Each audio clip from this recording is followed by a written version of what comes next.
Oh, we're live now. Okay, sorry guys. Hi. Welcome Dan and Adam. Welcome everybody to the Saratoga Podcast. Happy Wednesday. Hello, you too. Hello. Excuse me for 1 second. I just there we go. Sorry, I had to go live on Instagram as well, which is new for us. You can watch us live stream on Instagram as well as Facebook, Twitter, YouTube, and so forth. So exciting addition for all the Instagrammers. We are cutting edge. Yeah. Hey, it did just pop up as an Instagram. We are live. Whatever platform you're welcome, boys. You're welcome. Whatever platform you're on, like and share. This is a how we gain our audience. But hey, there's a lot to get to today, guys. We have Duane Vaughn from Shelters of Saratoga on, and we also have some breaking news of another lawsuit filed against a member of our city council for workplace harassment, or better, not workplace harassment. This one was illegal termination.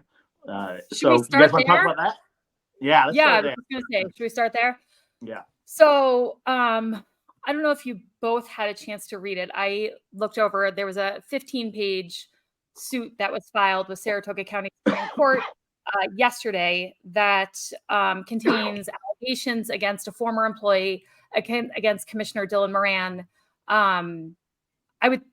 Dan, you're probably going to be better at summing this up with your legal background, but the essence of it, after reading the 15 pages, was that she was improperly terminated, and that she was a whistleblower, and she was terminated because of what she was whistleblowing on, which was essentially Commissioner Moran not following New York State laws and procedures when it comes to the city assessment roles. And there was some mentions of personal favors, and it goes from there. But I would say that's kind of the overview. Would you agree, Dan? Yeah, it's a classic whistleblower lawsuit under the labor law. One side, the city is going to say she was insubordinate, and she's saying, you fired me because I kept bringing things to your attention that were illegal or improper, or something like that. And these are just allegations; they're unproven. But when you read them, Robin, perhaps you felt the same way. It's kind of a bit unnerving as a resident of the city, if they are true. These are unproven allegations, but boy, they they did. They're a bit unsettling, I guess.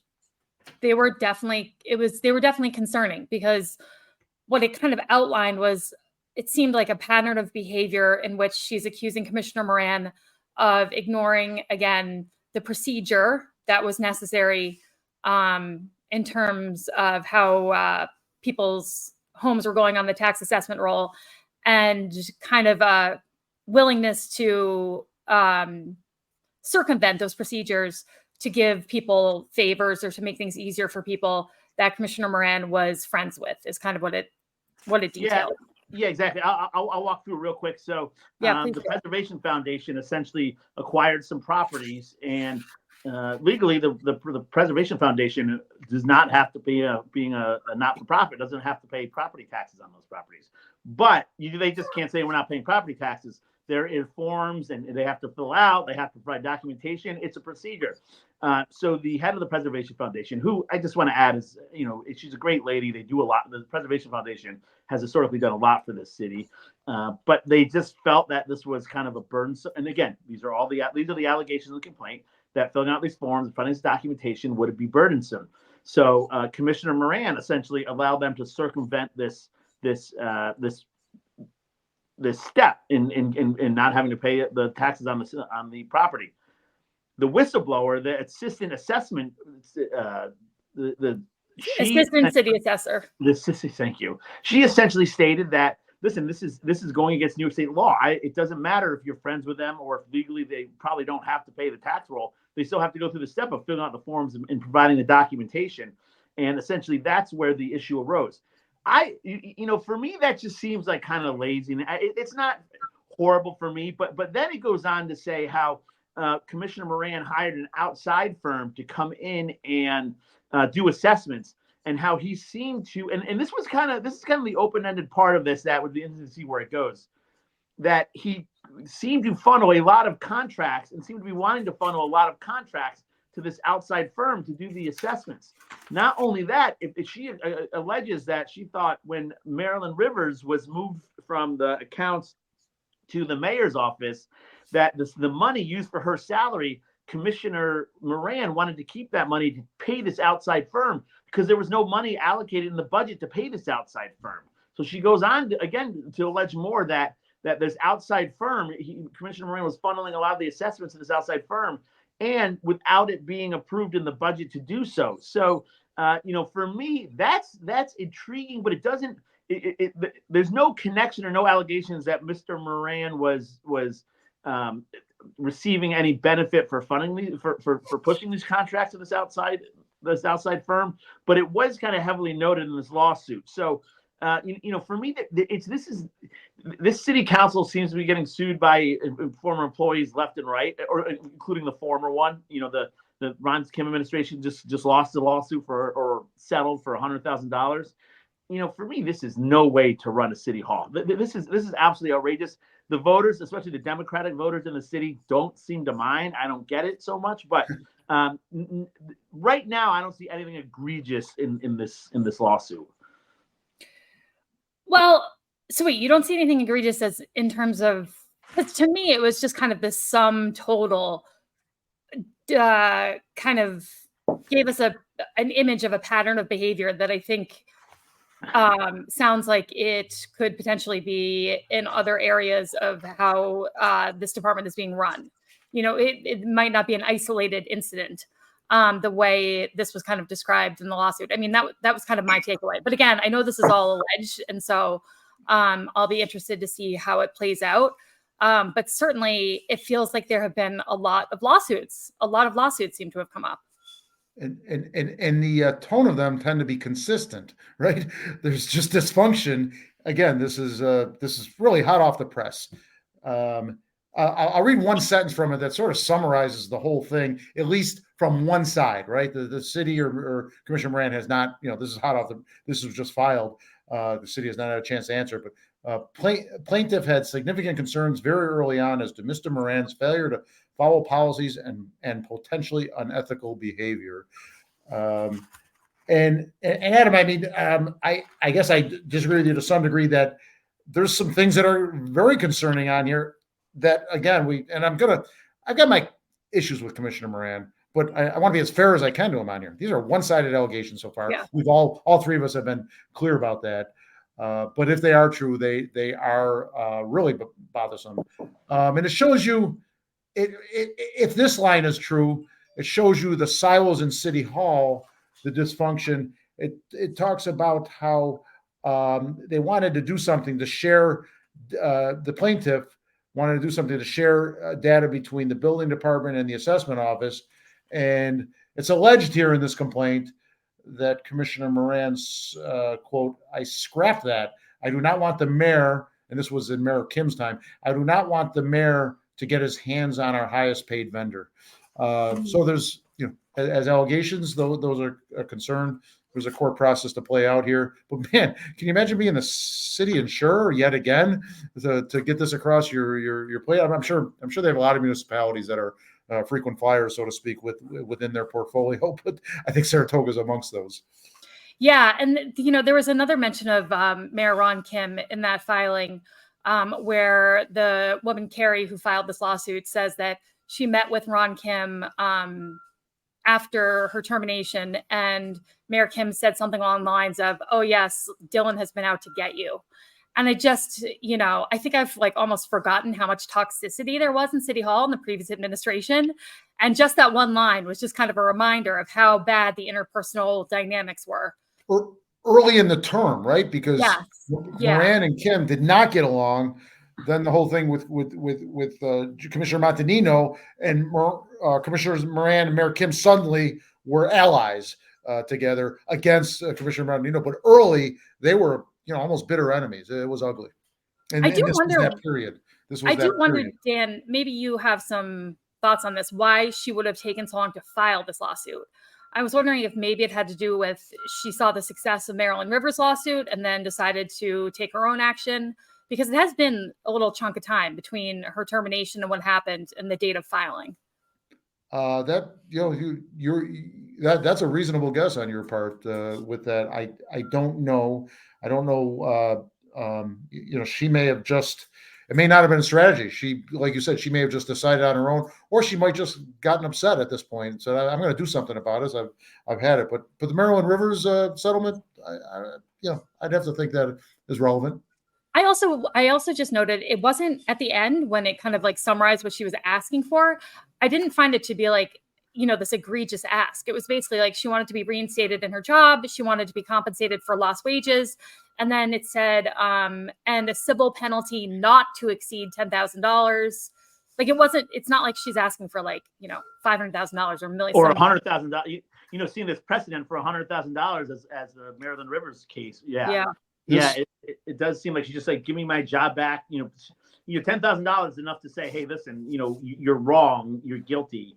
Maybe this is kind of a punitive measure, but yeah, I think that's a great point, Robin. This is not one of those, I spilled coffee in my lap, give me $10 million lawsuits. I'm wondering if that section of the labor law limits punitive damages to that amount, because otherwise, why would an attorney hold themselves? Because this was filed under the whistleblower law, under the state labor law, so the law itself may limit the damages. Oh, good point. Yeah, I don't know that. I'm guessing. Yeah. I think the whistleblower law is connected to the amount of damages caused. If this person, if Commissioner Moran, if this costs the city or $40,000, the whistleblower. But I don't know, so let's move on. But wait, if I could just point out, keep in mind she's asking for lost wages over a 2-year period. That would be now Justin, if she does win or settles or something, justify, but that will not be a small sum. True. Well, listen, we will keep you all updated on how this progresses and if Commissioner Moran has any response to it. But in the meantime, I want us to take a little left turn here because we do have a very special guest that we would like to bring in and have a conversation with, Mr. Duane Vaughn. I think you're muted, sir, on your end. There we go. I'm ready. There he is. Welcome, Executive Director of Shelters of Saratoga, Duane Vaughn. We are so thrilled to have you on today. Thank you. I'm excited to be here.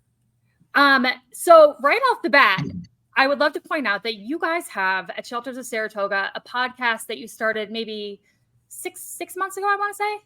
Yep, probably around that. Crossroads. Yes, called Crossroads. And it is a fantastic podcast. For those of you who don't know about it or haven't listened to it, you can go to sheltersofsaratoga.org, their website, and there's a link to all the episodes. And I just have been really impressed with it because you use it as a vehicle to not just to kind of educate and inform, but in a way that really melds kind of information about our homeless population with also kind of personal stories in a way that I found to be really compelling. So I'm very impressed with the podcast. Thanks. It was our first shot at it. And I've actually never done a podcast before. So it was new to me. And I was very grateful to have people that had that experience, Richard Klein and Peter Hopper and staff that helped out with it. And look at you now, you're a podcast pro. I don't know about that, but we're trying. Making the rounds. Well, I just want to get right into it if we can. It's spring, it's April, things are warming up. And to me, that always signals, I'm always thinking of the end of the Code Blue season. Code Blue, for those, I think actually most of our audience knows what Code Blue is. I'm not even sure we have to go down and educate. But I would love to know how the Code Blue season went for you and kind of what the status is with Shelters of Saratoga, moving forward next year. But how did this year go? How did the season go? So I think some of the highlights that I want to point out this year, that after this year, is that I've been with SOS now as the executive director for a little over 3.5 years. So this was my 4th Code Blue season.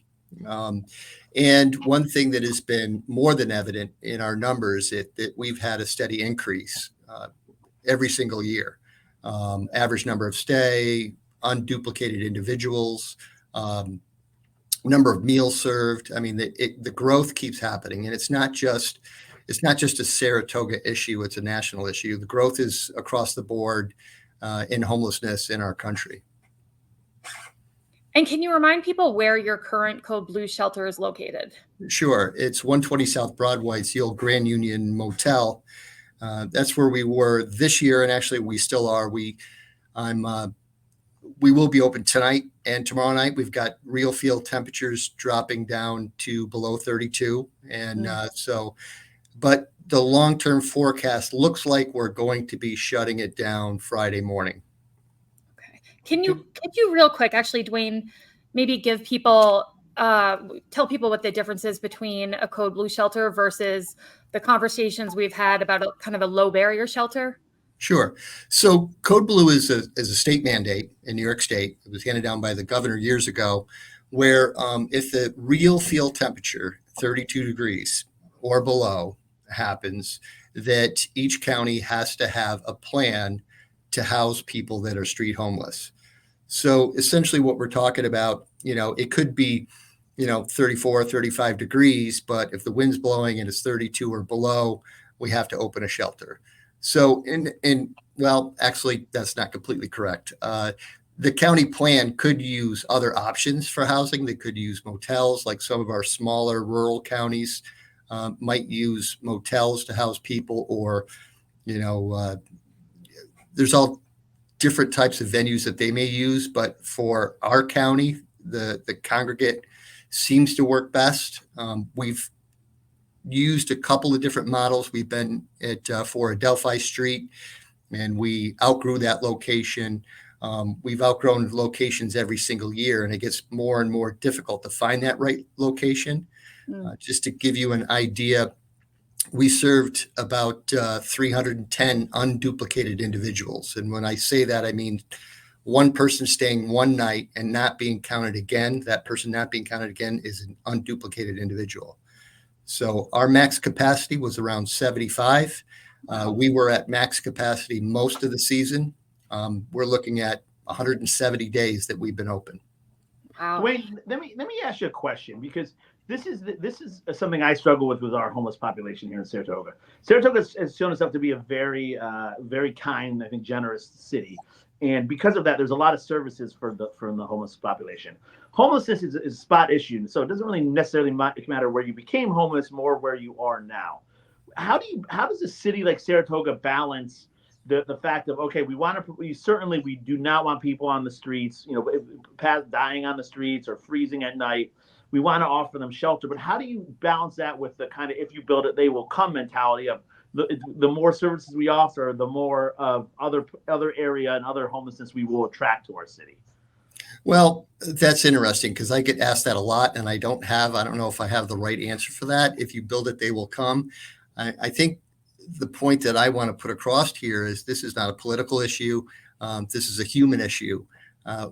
What do people that are living on the street, or what do our fellow humans deserve for their health and safety? The numbers are huge. One of the things we talk about is that every January there's a point in time count that comes down from the federal government, where we go out and we count every single homeless person that we can find on a certain day in January, towards the end of January. So the point in time count numbers aren't out for this year yet, for this January's count, but last January they were, for Saratoga County, they were in the 320 range or so.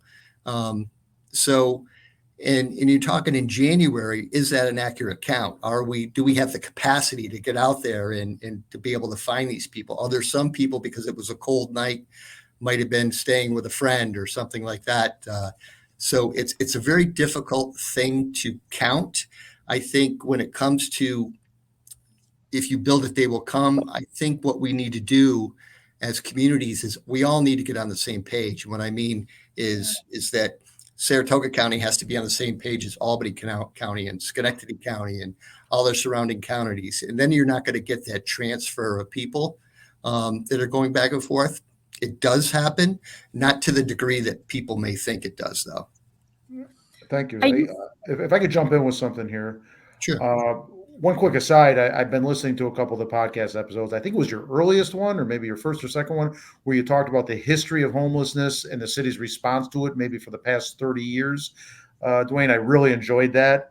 And then you had one I listened to more recently where you were talking to people from Saratoga Hospital, and there's actually a physician's assistant that I didn't know. He goes into the woods and treats homeless people in the woods, which I was fascinated by. So folks, listen to that podcast. Give it one, give it a try. It's it's not fast moving. There's no music. But it's really interesting things that are talked about there. My quick question is, and I think I know the answer. If you're at 75 and it's 15 degrees outside and 8 more people show up, what do? I assume you find a way to make it work. You're not going to refuse them, right? Oh no. So it comes down to the Code Blue initiative comes from the state, gets handed down to each county. So the county also has a responsibility during Code Blue. So if we're over capacity, we have to call the county and say, listen, we've got 3 people that just showed up. We do have the option, and they'll house them. They'll find a hotel room or something for them or some form of alternative stay. But we do have the option sometimes to push the limits a little bit where, we have a congregate area. We might have somebody just come in and sit, because the goal is to keep them from dying on the street, right? That's the purpose of Code Blue. And that's, if you want to get into the differences of low barrier versus Code Blue, I can do that for you. Well, actually, one of the things that I think is important to keep in mind during this conversation is that our unhoused population is significant and different, and you can find them in different areas. And Shelters of Saratoga also has a location on Walworth Street where you house guests who are hopefully transitioning from being unhoused into some kind of permanent housing. And so how many folks do you have at your Walworth Street location at any kind of given time? So that too has a waiting list. So we are typically at full capacity. Right now we're at 19 because we are under a pretty huge renovation project, excuse me, where we have the 2 shelters at 14 and 20 Walworth. They're going to be completely renovated through a state grant, and our capacity will go to 31. Wow. So the difference between the Walworth Street shelters and a low barrier or a Code Blue is that there are certain requirements when you come to structured shelter. For example, we have case managers on site, which we have had at Code Blue also, but our case managers at Walworth Street, their job is to get them settled in, help them find a job, help them connect to services. There are certain rules in place in structured shelter. For example, you need to be, you can't be using, or you have to be clean when you enter the shelter. You have to meet with your case manager. You have to work on goal plans. So, what we did when I first got here is I said, well, let's look at our length of stay, and let's look at our success rate for people leaving the shelter going to permanent housing, because that's our ultimate goal, right? Is as strange as this may sound, it's we kind of have the philosophy where, we want to do our job so I don't have to see you again. And we mean that politely, of course. But so we recognized that we needed to get our length of stay down, which we wanted to get down to 90 days or below. So that's a lot of work to do in 90 days with somebody who presents as homelessness, right? And we wanted to get our success rate for people moving into permanent shelter above that 50% mark, right? So the norm for shelters in New York State can be anywhere from 30 to 50%. We've got that rate up to 70%, which we're very proud of. So, the goal is get people in to stay a short amount of time, get that work hard, get that work done, get that investment for the people that present as homelessness, and move them on so they can go on with their lives. That's incredible. I mean, hats off to you and your staff for getting that percentage up to 70%. That is a tremendous success rate. Well, I have to say it's staff, They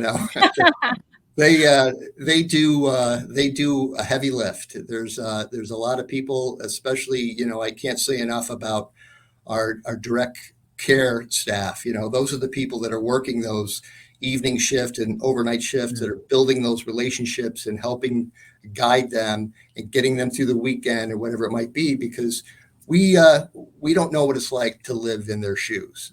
Right. The perception versus reality of homelessness, right?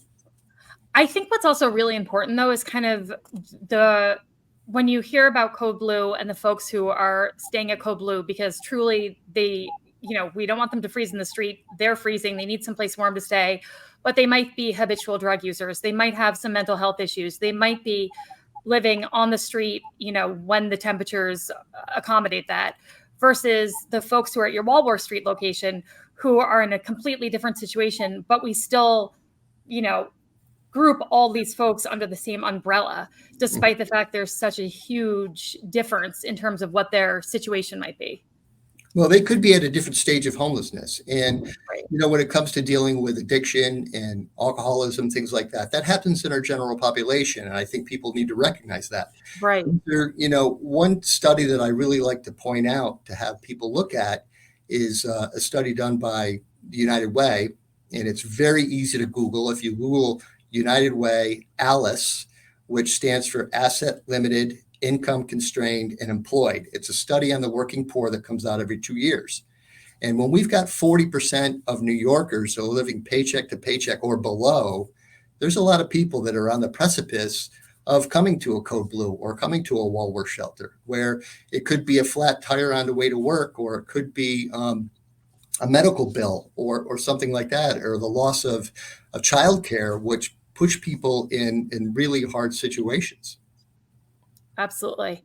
Now, the city has always kind of, seems to me, been involved a little bit with helping address the homeless population and coming up with solutions for shelter. And then they kind of pull back and then they're back in again. And it depends a bit on the administration. What kind of role is the city playing now in terms of helping with, a Code Blue location for next year, or whatever your needs might be? How kind of involved are they? Can you give us a sense? I think the current administration, I'm very happy to say that they are invested in helping us solve these problems. I've seen, I get regular calls from various members from City Council or from Mayor Safford that wants to keep talking about solutions. So the conversations are solution based. It's kind of in its infancy now with this administration. We talk about the task force, right? That happened a year and a half ago or whatever it was. I think it was good. There was, they opened the conversation that these things, that we need to find solutions. And now we're kind of moving towards that task force 2.0 that we want to get to, which, I really believe we're going to get there. So just a quick interject and let people know what you're talking about, Duane. Mayor Ron Kim put together a task force on homelessness that met several times. And then I believe last July, so like July 2023, came out with some recommendations as to where a location, identifying a location for a shelter that would be more than just a Code Blue shelter. It would be a year-round shelter, which would also possibly have kind of a navigation center element to it. And so that was kind of what they were tasked with, correct? Like coming up with a location was their primary objective? Correct. Yeah, and there was some locations that were put forth. We haven't really looked into those locations. I'm not sure if they're going to fit or not. But one of the things is that if we're going to do something, we know that the zoning has to match what we want to do, or it's not going to happen. Right. That if it's a city or a county-owned property, it's going to be much more in our favor to be able to do the things that we need to do. There's our down the road plans are, yes, we absolutely must come up with a permanent Code Blue location. We will be going to 120 South Broadway one more year this year. I have reason to believe that if the trending keeps going where it's going over the last couple of years, that we're going to possibly outgrow this location, because we were maxed out anyway. So we kind of outgrew it anyway. But to be able to find a location with the right building to be able to do the work that we need to do is absolutely critical. Just because you can hold 75 or 80 people in a facility doesn't mean it's the best facility. So Right. we need to find something where we can do the work. So, doing some form of off code blue low barrier shelter, that's not out of the question. It just has all the right elements have to come in place to be successful with that, because you're not going to get the same successes in a low barrier shelter than you do with structured shelter. If I could ask for a little more clarification on the code blue and the low barrier, just so people understand the differences. Code blue is what we're talking about earlier. That's generally for the 32 degrees real temperature and below. That's to keep people alive, right? And that's separate. It could be connected to the low barrier shelter, but it's separate, right, Duane, from the whole issue of the low barrier shelter, which is and by low barrier meaning they don't have the requirements that you mentioned earlier to be clean and so forth. We're just going to get you into this shelter and try to help you navigate and get you involved, right? And that right now is it fair to say finding a location for that is I don't want to say nowhere because it sounds so negative, but there's a lot of work. There's no site that's been picked. There's no site that's been purchased or obtained or anything like that, right? It's still in a planning phase. Is that correct? Yeah, that is correct. But we've had very good conversations with Saratoga County. Saratoga County has been a great partner with Shelters of Saratoga. We appreciate everything they do. The supervisors, the Department of Social Services, Adult Protective, all of them have been really investing in helping us be successful. But we do have to find that location. Now, currently the low barrier shelter, unlike the Code Blue or different from the Code Blue, has served a purpose and it's been effective and helped people. We recognize that. We've done our best to have open conversation and working together with Rise, who runs that. And I think that good things have happened. But we need to go the step further. There's conversations about moving Code Blue out of the city. It possibly is an option. It's something that we're not opposed to. But one of the things we will need, though, in the city is we'll need some form of a hub. It doesn't mean that people will stay there or overnight or anything like that, but some form of hub where we can get people to the Code Blue, right? Transportation is a huge barrier. Maybe have some of those navigation services in this hub. But, we tend to see that a lot of the county's homelessness will congregate where they can receive services, where there is transportation, and those things are not in our rural parts of our county. It seems to me it's just as someone who's been involved in this issue for a decade plus in the city, it's so frustrating because it does seem like location and transportation are kind of the biggest barriers to moving forward and evolving in a way that the city wants to evolve, that Shelters of Saratoga wants to evolve. And I'm not sure people realize, for example, you mentioned the social services and the Department of Social Services. That exists within Saratoga County and exists within their facilities that are in Ballston Spa. So if you are homeless in Saratoga Springs, just getting there to connect to those services and the requirements that are necessary to make those services available to you, the amount of roadblocks is really staggering to get from point A to point B. And so I know that's one of the reasons why when we've spoken about kind of the perfect situation, it would involve some kind of shelter that had that navigation center component attached so that when we have people, kind of captive, so to speak, there are people there that could connect them with these services and kind of solve that issue of having to go to Ballston Spa and connect with them there and hopefully get more people connected. Sure. I mean, this goes back to a study that happened, I think, in 2019 in the city of Saratoga with Aaron Healy, right? Yes. Yep, correct. And Aaron talked about the inflow and outflow of homelessness, right? So your inflow, your number of people that are coming or presenting as homeless, your outflow, people leaving homelessness, has to be greater if you're going to solve the problem. Right. So how do you do that? You got to do that with connection to service. You've got to do that with affordable housing. You've got to do that with transportation. All those components have to come in place. It's really hard for people that are homeless to work on all these different aspects of their needs when they're trying to figure out where they're going to get their next meal. Exactly. I think what we need to do as communities is we need to figure out what our legacy is going to be. Do we want to be that community that makes sure that we take care of and not shut out the people that need us most? We need to make sure that we're all in this together. And, frankly, since I've been in Saratoga this 3.5 years, I've met so many wonderful people that want that. But I've also ran across certain aspects of people who just don't understand homelessness. There's a little bit of that pull yourself up by your bootstraps mentality, which it's not subject to only Saratoga. It's really a national issue. It's really hard to pull yourself up by your bootstraps when you don't have boots. Could we also just quickly talk about, because this is something that really bothers me personally, people's perception of panhandlers and vagrancy, and equating that with, oh, that's representative of our homeless population. When in my mind, the true groups of people couldn't be more different. Vagrancy and panhandling, it's always been my philosophy that, we see panhandlers in Saratoga Springs because they can make money here.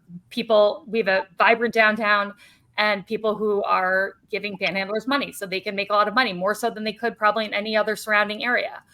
But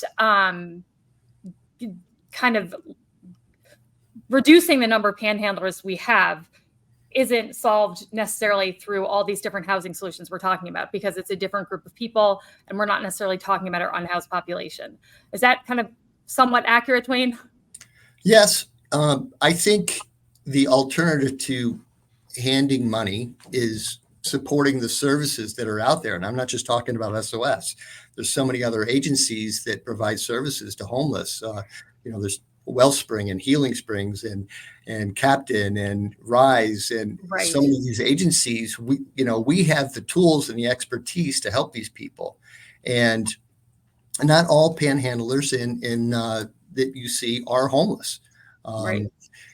Panhandling, the easiest way to put this, it comes down to economics. So if you have the best location for a storefront in Saratoga, and there's a panhandler in front of that, well, they're running by the same economic theory as that person is, right? Well, my store makes good money here because I have a great location. Well, panhandlers can make good money because they're in a good location. If you go out into the countryside of Greenfield Center, you're not going to see 2 or 3 people on a corner panhandling. So it comes down to economics. Can panhandlers make more in Saratoga than they can in other communities? I would venture to say yes, they could. We have a robust tourist economy here. There's a lot going on. It's a great community. And I think the other thing we have to understand is that the perception, and actually the reality is Saratoga is a safe community. So a lot of these components come into play why somebody might want to panhandle here. But the solution to me is support the agencies that are going to do the work, that are going to help them find the housing, help them find the job, help them do those things that it's so hard for them to do on their own that simple panhandling is not going to solve. Exactly. So I always say to people, don't give money to a panhandler, because you're not actually helping the problem you think you might be helping, and rather support our local agencies, as you just said. Sure. What would you say? Sorry, guys, feel free to jump in if you have questions. I don't mean to be dominating here. but also, Robin, people can comment as well. A reminder. Yes, we actually have, let me put up, we have 2 comments from our current county supervisor, Michelle Madigan, who says the county is working hard to find a permanent facility for Code Blue. As supervisor, we've met with county public health, the county administrator, and at this time, things are moving in a positive direction. We really appreciate that. Michelle Madigan is the city's representative at our Saratoga County Board of Supervisors. And as Duane just, said, working with all these different agencies and groups is kind of critical in finding a solution, especially Saratoga County. So Duane, let me jump in with a question, Duane. Is there, for people who come in and hear that, listen, the population keeps growing, it's a national problem. Do you see any light at the end of the tunnel? I know, at one hand, you're like, listen, I'm just a man. I'm going to come here and do everything I can to change that flow, right? To get more people going out than coming in. And we applaud you and commend you for that. But is there something you see as a light at the end of the tunnel for this trend to stop and start to move the other way? Or is this something that, we just don't have an answer for yet? Sure. Well, I could tell you this, my naivety when I first got into working with homelessness over 20 years ago, I remember writing my first grant. And one of the things you had to do, writing a federal grant and a lot of the state grants, is part of your grant had to have a 10-year plan to end homelessness. Oh, wow. We're 20 years down the road here, and I've seen the population grow. Now, we are I think we're at a critical apex here. It's in front of the Supreme Court right now, right? It is one of the number one topics in every election, Saratoga included. What are we going to do about our homeless population? I am hopeful that we're going to turn the corner soon and really start to invest in this issue. It needs it. Too many people are getting left behind, and I can tell you that it's non-discriminatory. I see veterans. Right now, we're seeing a very large increase in elder homelessness at Walworth Street. We've had people at Code Blue and at Walworth that are in their 80s.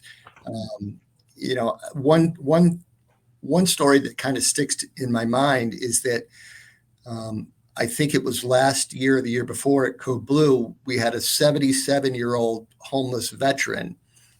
He ended up passing away, and his funeral service had one representative from the Veterans Administration, and the three other people that were at his service were our staff. So why, we have to stop and ask ourselves, how can this be happening to our veterans, our seniors, our youth, domestic violence victims? The gamut is full ranging of people suffering from homelessness, and we have to get moving on this. I can't stress that enough. If there was one thing the community could be doing to help you in this effort, like what would you like that to be? I don't know if that's a answerable question, but it is. I'd say understand our homelessness, understand the issues and what their struggles are. Understand that it is more difficult than ever today to try to get on your feet.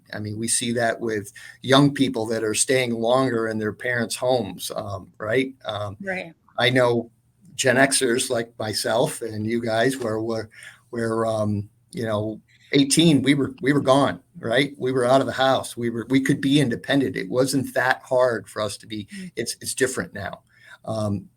Nothing is keeping pace with our housing markets. People are priced out of homes, priced out of renting, and forced to live in very rural areas where there is no transportation, where there is no daycare. So the issues that our folks that are presenting as homeless today are under so many difficult challenges that I have not seen in my career, in my 20 some years of this. So I think for the community is educate yourself, that, get those stigmas out of your head that everybody is addicted. Everybody Right. has mental health. Everybody is a criminal. It's just not true. Well, I can say, as someone who had Code Blue on my block for 3 seasons, just a couple doors down from where my family and I live, some of the kind of NIMBYism that we see in Saratoga Springs, people who want to help with this issue but don't want to have it close by to where they live. I just want to briefly touch on that because my experience over those 3 winters was such an incredibly positive experience. I ended up volunteering, as much as I could there and really getting to know the population. And it was one of the most eye-opening, educational experiences I've ever been through, and really educated me on who the homeless in our city were. And also just kind of the level of desperation people were at was so just like it just broke your heart. But this was also the most respectful, kind, and caring group of people. And so not only was it an education for me, but it was an education for my kids. And it really, again, just opened our eyes to homelessness in Saratoga and made me personally that much more invested in solutions. Yeah, and I appreciate that. We've had a lot of good volunteers this year. There was about 11,600 meals that were provided at Code Blue this year. If you stop and think about that number, they were all provided by local restaurants and local volunteers, and and meals and beds, believe it or not, are not a requirement for Code Blue. Really? Yes, they are not. Code Blue can be simply a warming station, but we have to recognize that humans deserve dignity and a place to put their head down at night. And there's a lot of discussion about nationally, right, about people sleeping on park benches and things like that. Well, frankly, for the homeless populations, it's safer to sleep during the day. Right. Than it is at night when they can be victimized, where they might have to stay awake and stay moving because it might be cold. There's a lot of reason behind some of these factors that our homelessness folks experience. Well, having kind of this kind of understanding the homelessness in our city had to be one of the impetuses for starting your Crossroads podcast. And for people who want to kind of understand the issue better, I feel like that's the best place to send them. I mean, you really do that in a compelling and informative way on the podcast. Well, thank you. We've got some great ones lined up. We've got our 2 local police officers that do the community engagement piece, officers. We're going to bring them on, which is great because they have been really great at Code Blue. They've been able to come by and they see us when we're not calling them, right? Mm-hmm. So they're able to be a part of essentially our staff and to be able to get to know the people that we work with. And I think it's been eye-opening for them, and they have been critical into helping that relationship between police and homelessness. They're 2 very understanding young men that do a great job. So we're really looking forward to getting them on next. That is awesome. That's awesome. Because that's a whole other component we hadn't even talked about, was kind of the interaction between law enforcement and this population. But that's fantastic. And this is kind of a new endeavor, having these 2 officers specifically be tasked with kind of getting to know our homeless population and working with you guys, correct? Yes, it is. Yeah. They've been doing great. They really have. That is great to hear. Well, we've kept you for quite some time, Dan and Adam. Unless you guys have any other questions, we should probably let Duane get back to it because he's certainly got a full plate. All right, Duane, keep working, making the world a better place. We appreciate you and all you're doing and all that. Thank you. Thanks for having me. Thank you. Thank you so much, Duane. Thank you to Shelters of Saratoga, and thank you. And everybody go check out the Crossroads podcast. We'll talk soon. Yep. I mean, I'm always just consistently so impressed with what Shelters of Saratoga has done, continues to do, their depth of knowledge and the way they've been able to navigate all the challenges in the city to get to where they are now. I'm always so impressed by it. Yeah, I don't think I always agree with some of these things these groups do, but with that being said, Duane is just an amazing character. I met him when I first ran for office as commissioner of finance, and he's just such a caring, knowledgeable, really empathetic, but really smart guy who's out there doing a lot of good. So the world needs more guys like him. Yeah. I'm consistently amazed by people. Again, I'm like, thank, because I'm not sure if I would do well in his role. There's certain roles that I couldn't do. Thank God there's people like him that do well and do excel in those roles. I mean, I just feel like there's so many things that could potentially deter you from continuing to want to work in the space that he's in, whether it's setbacks with the administration, setbacks with the community, and to not be deterred and to keep working towards the goal they're working towards. And also to get their success rate up to 70% of people who are transitioning out of their wall work shelter is just incredible. Yeah. Yeah. There's a lot of encouragement from this interview we just had. Everybody's getting along, it seems. The county, the city, the service providers like SOS and so forth. That, a year, 2 years ago, it was a lot of ugliness there. Yeah, I totally agree. Well, anyway, you guys, we have like 5 minutes. Do you want me to give a quick school board election recap really quick before we sign off here? Yeah, I know. The school board election is creeping us on us. I'll have one brief update on short-term rental legislation. All right. Should I go first or do you want to go first? You tell me, Dan. Go. Okay. So yes, it is school board election season and it completely snuck up on me as well. I was like, okay, this is happening. So every year there are 3 school board positions that are up for election. This year, the election is being held on May 21st. And as far as I'm aware, there are 4 candidates running, 2 of whom have been on the school board, Amanda Ellithorpe and Connie Wyatowicz. They're both running for re-election. And then there are 2 other candidates, Deb Amory and Matt Copens, who are also running to get one of those seats. I know about Deb and Matt because of information that was on the Saratoga Springs Democratic City Committee page. So as in past years, this is like right off the bat, like a little bit political, which has been something we've experienced with, the last several school board elections, but always continues to kind of surprise me a little bit. So the information I can give you quickly about Deb and Matt. Deb Amory has been a resident of Saratoga Springs for 12 years. I'm just going to read it as she wrote it. When my wife and I moved to Saratoga for work and also to raise our son here. Our son is now a junior at high school, having previously attended Maple Avenue and Division Street Elementary. During those years, we've tried to help him navigate a global pandemic and the uncanny world of social media. These are new and challenging times for everyone, and we've just been so grateful for the teachers and school administration who have reached out and helped make our son feel welcome and encouraged his intellectual curiosity. She is a professor and chair of social sciences and public affairs department at Empire State University. And she then goes on to talk about, her background and so forth. And you can find that on saratogadems.org.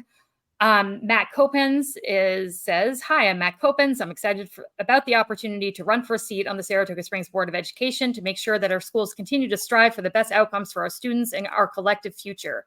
I have been involved in the community since moving to Saratoga County in 2006, working for and volunteering with not-for-profit organizations in the arts, healthcare, environment, and education." And then he goes on to talk about, his kind of goals and philosophy for running for the school board. There is until May 1st for people who are interested in running to turn in their petitions and get on the ballot. You need 100 signatures, and the completed petitions need to be brought back to the business office at the high school by 5 p.m. on May 1st to get on the ballot. So there might be other people popping up, but as of now, we have those 4 candidates, and you read the 2 Dems. I don't have bios like at the ready.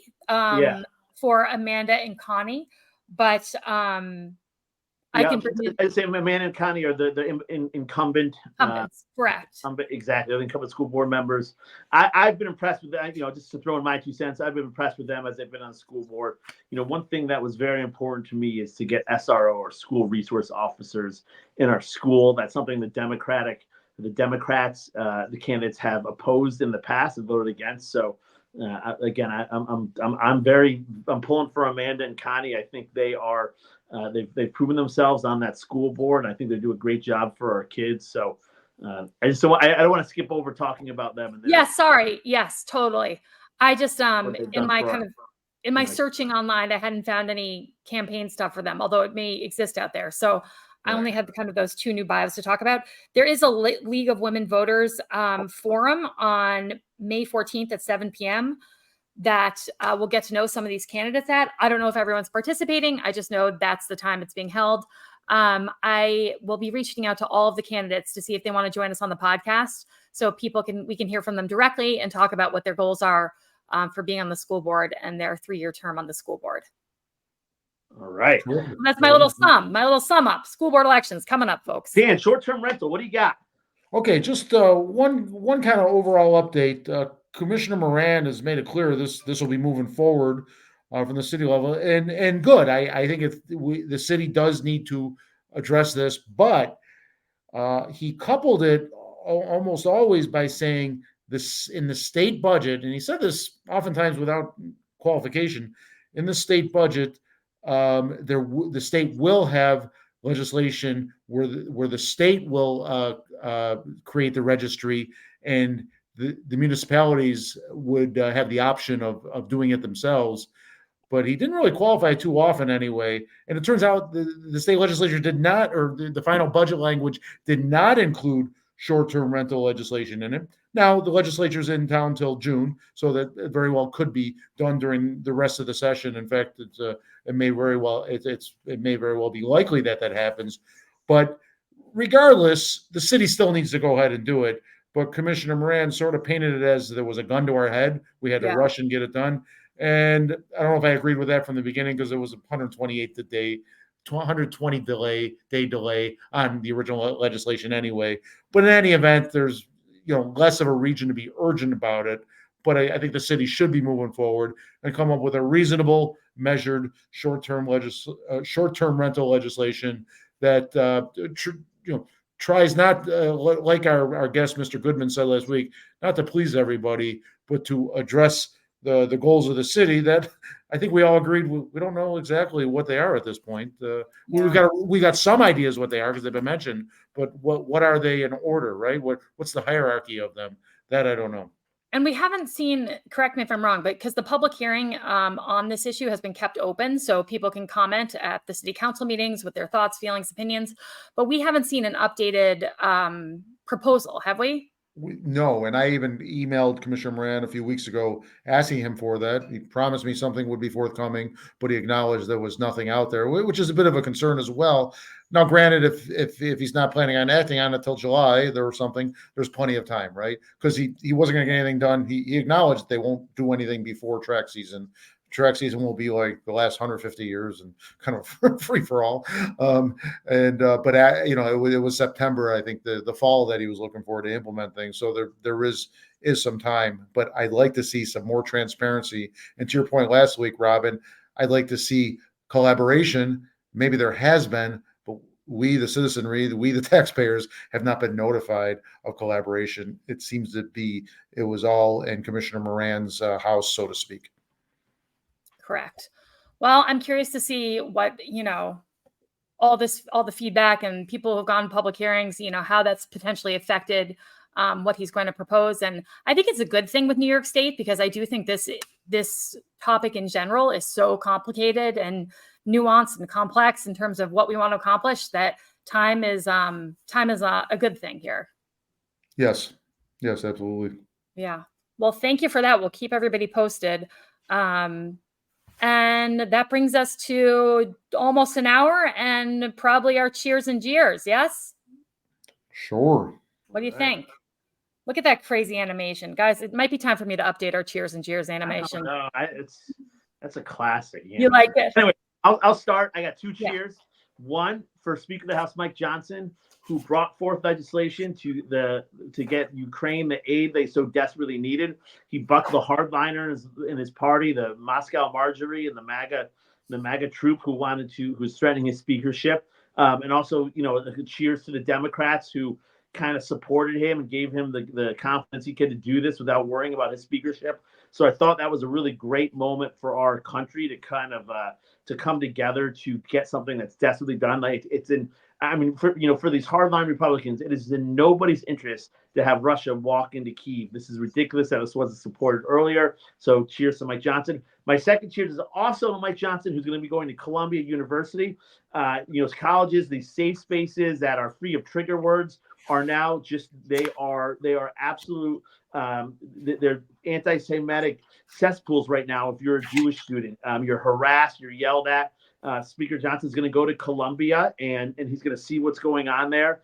And this is incredible what's going on in our country and how these college students are they're siding with terrorists, they're siding with Iran, they're siding with the axis of evil, and they're not only that, they are really making one group of people, Jewish students, feel horrible. So anyway, those are my two. They're national, but those are my two cheers.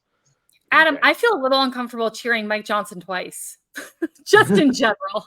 Yeah, well, listen, you don't have, but the point is that this is you can yet politics get in say that, but what he's doing is absolutely the right thing, and he's doing it for the right reasons, and he's going against his party, and he's going against the hardliners. So I totally noted.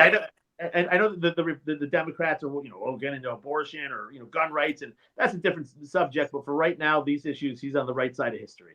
Yeah, I totally agree. And he gave the finger to the Freedom Caucus and brought forth legislation that absolutely had to be brought forth. So I totally give him credit for that as well, despite all the threats of Marjorie, Taylor Greene and all those fucking idiots. Excuse my language.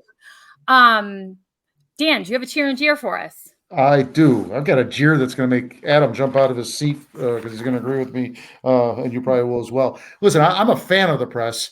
A lot of conservative friends of mine are not, but I'm a fan of the press generally.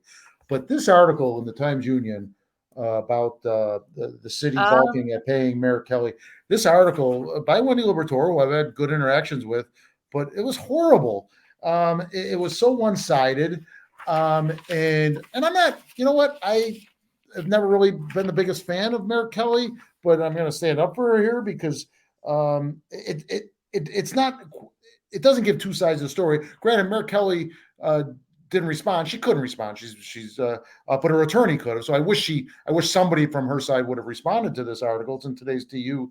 But the opening line, it told me right away where this was going. The city council set aside plans to pay another $4,876 in legal fees for former Mayor Meg Kelly after some commissioners balked at paying her attorney more money because she, and this is the part that bothered me, because she didn't fully cooperate with the Attorney General's office probe of the city's treatment of Black Lives Matter protesters. Listen, that is a contested issue. Her attorney in a previous article showed emails and so forth where the AG's office canceled one of the meetings and so forth. So Ms. Liberatore, qualify that. And how the editors let that get past them, because some are alleging something like that, or it is alleged that she didn't fully cooperate, or the Attorney General is alleging something along those lines. But to assert that without proof really bothered me, and we see that a lot in the TU. Also, didn't it strike you as weird that they published it today when that happened 8 days ago? Like, clearly, in my opinion, like I looked at that and it was like clearly somebody called up Wendy, called up TU, and wanted that story to be run, because if they were actually reporting it as news, it would have come out a full week ago. Just to whore out your morals and your values for clicks like Wendy does is she really is I hate to get personal, but she's a despicable journalist for what she does and how she does it, and to call herself a journalist when she's really just she just pushes propaganda. Dan, you're right. I do agree. Okay, good. My cheer is, and some of you know, and Robin, I think you're gonna get out of your seat and cheer with me. The Bunker. I stopped in yesterday. What a cool place! The Bunker is on Broadway at Congress Street, in the same building as Talbot's and so forth, and FedEx. It's a golf simulator location, but it's more than that, right? It's a restaurant and a bar. It's just so roomy and comfortable. I walked down there. I can't wait to take my daughter there on a rainy day, because I think it is, can be family friendly if you go there early. I'm not going to take her there at 8 at night. And it fits Saratoga perfectly, right? Now, what I hope happens is people give their money to the Bunker for the golf simulator, and sometimes patronize the restaurant, but I hope they also patronize the other restaurants downtown. And I hope they patronize the retail and the other establishments downtown as well. So to me, it's going to be a bit, Saratoga downtown has its own draws, but I think the bunker will be a bit of an added draw. It's a neat place. Check it out. The Dalton kids love it. So the only thing I would like, bunker, maybe if you could have like an after school prorated rate for like kids, that would make my life a little bit easier because they want to go there all the time. Okay. Yeah, but I agree. It's totally awesome. Give me a rough idea of the pricing to play a game of golf. I believe it's like $75 an hour for the golf simulators.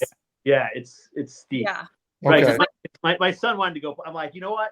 There are other golf simulators out there that are not 75. I have the same issue as you do about right now. It's not really an issue because they're not really billing themselves as a kid-friendly golf simulator place. Right. But right. Totally. Nonetheless, doesn't mean our kids don't love it and want to. My son wants to go there all the time to play golf, and it's like, listen, for $75, that's that's probably more expensive than 90% of the golf courses around here for a round of golf. I know. And it's 70 degrees outside and sunny. We're going golfing the real way. Right. That's why I'm like, hey, maybe in like the off season, they could do like a school days discounted rate. I don't know. They probably don't want to have kids come in. They probably want people who are coming in and eating and drinking. But earlier on a Saturday, though, maybe not on a Saturday. But I think there's room to have family-friendly time there. There is, but nobody wants kids around. Like sometimes I don't want my own kids around. Well, I don't see anything being like, let's encourage kids. Anyway, great place though. I've been there once too, and I loved it. I think it's a really kind of high-end, nice restaurant and bar first.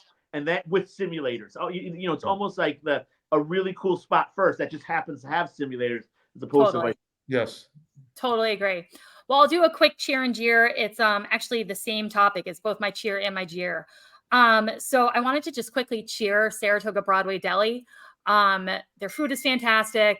And I love going there. And they're kind of notorious for their social media posts. And so this is where the jeer comes in.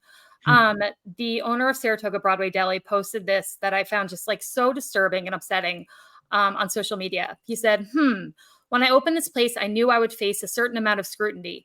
I figured people would compare a matzo ball soup to grandma's or compare a pastrami to Katz's Deli. What I didn't expect was people asking to see the owner and then making me prove a certain level of Jewishness. Quote, are you Jewish? Which parent was Jewish? Were you raised Jewish? Where are you from? North Jersey? Where in Jersey? So on and so forth. I wonder if other places get grilled like this. Like, let me see your country of origin before you make my sushi. So just the fact that we're living in a world, in an environment where people would come in and ask to talk to the owner and would ask those questions, I just found just blew my mind. And I found so just offensive and like wrong on so many levels. And I think the owner of Saratoga Broadway Deli does just an incredible job. As I said, I think their product is fantastic. Every time I'm in there, it's a great experience. And so just that he would have to be dealing with that in addition to all the stresses of running a business, I just thought was so shitty. And so like people who are doing that, you fucking suck. Stop. Go in, eat great food, shut your mouths and leave. So I just kind of wanted to cheer and jeer based on that post. Excellent. All right. We'll see it. Well, interesting show today, guys. Yeah, we've got one comment from Larry Manning. Smash that like. Yes, Larry. Thank you for prompting us. Smash that like. You can subscribe on YouTube and get notifications when we go live on Wednesday, or find us wherever you find your favorite podcast, Spotify, Apple, Amazon. We're all over the place, and we appreciate everybody watching. All right, y'all. Stay charming. Right. Signing off. Bye, Thanks folks. for watching, folks.